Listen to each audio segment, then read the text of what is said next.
Social மீடியால வைரலா போய்கிட்டு இருக்கக்கூடிய ஒரு மாணவி ஆளுநரிடமிருந்து பட்டத்தை வாங்கல அப்படின்றது. நீங்கள்லாம் மாணவின்னு ஒரு கல்லூரி மாணவி ரேஞ்சுக்கெல்லாம் யோசிச்சிடாதீங்க. கொஞ்சம் வயசான மாணவி.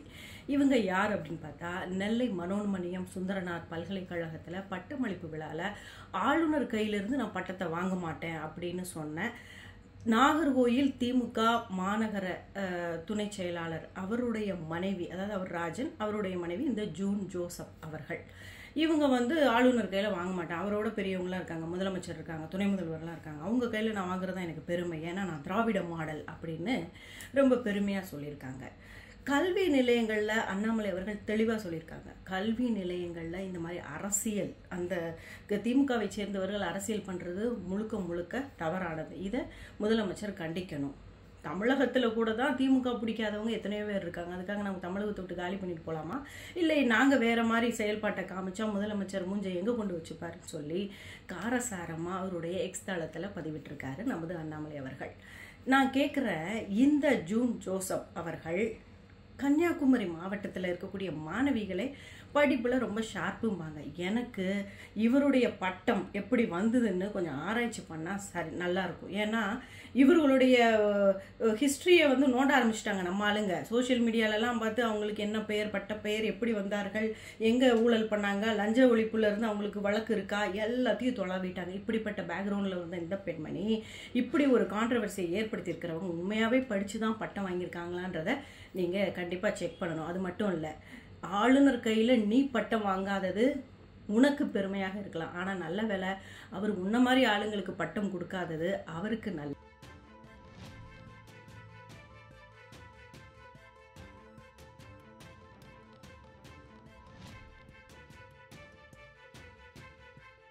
சோஷியல் மீடியால வைரலா போய்கிட்டு இருக்கக்கூடிய ஒரு மாணவி ஆளுநரிடமிருந்து பட்டத்தை வாங்கல அப்படின்றது. நீங்கள்லாம் மாணவின்னு ஒரு கல்லூரி மாணவி ரேஞ்சுக்கெல்லாம் யோசிச்சிடாதீங்க. கொஞ்சம் வயசான மாணவி.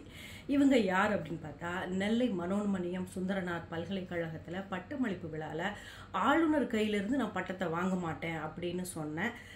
நாகர்கோயில் திமுக மாநகர துணை செயலாளர் அவருடைய மனைவி, அதாவது அவர் ராஜன், அவருடைய மனைவி இந்த ஜூன் ஜோசப் அவர்கள். இவங்க ஆளுநர் கையில வாங்க மாட்டேன், அவரோட பெரியவங்களாம் இருக்காங்க, முதலமைச்சர் இருக்காங்க, துணை முதல்வர்லாம் இருக்காங்க, அவங்க கையில நான் வாங்குறதா எனக்கு பெருமை, ஏன்னா நான் திராவிட மாடல் அப்படின்னு ரொம்ப பெருமையா சொல்லியிருக்காங்க. கல்வி நிலையங்கள்ல அண்ணாமலை அவர்கள் தெளிவா சொல்லியிருக்காங்க. கல்வி நிலையங்கள்ல இந்த மாதிரி அரசியல், அந்த திமுகவை சேர்ந்தவர்கள் அரசியல் பண்றது முழுக்க முழுக்க தவறானது. இதை முதலமைச்சர் கண்டிக்கணும். தமிழகத்துல கூட தான் திமுக பிடிக்காதவங்க எத்தனையோ பேர் இருக்காங்க. அதுக்காக நம்ம தமிழகத்தை விட்டு காலி பண்ணிட்டு போலாமா? இல்லை நாங்க வேற மாதிரி செயல்பாட்டை காமிச்சா முதலமைச்சர் மூஞ்சை எங்க கொண்டு வச்சுப்பாருன்னு சொல்லி காரசாரமா அவருடைய எக்ஸ் தளத்துல பதிவிட்டிருக்காரு நமது அண்ணாமலை அவர்கள்.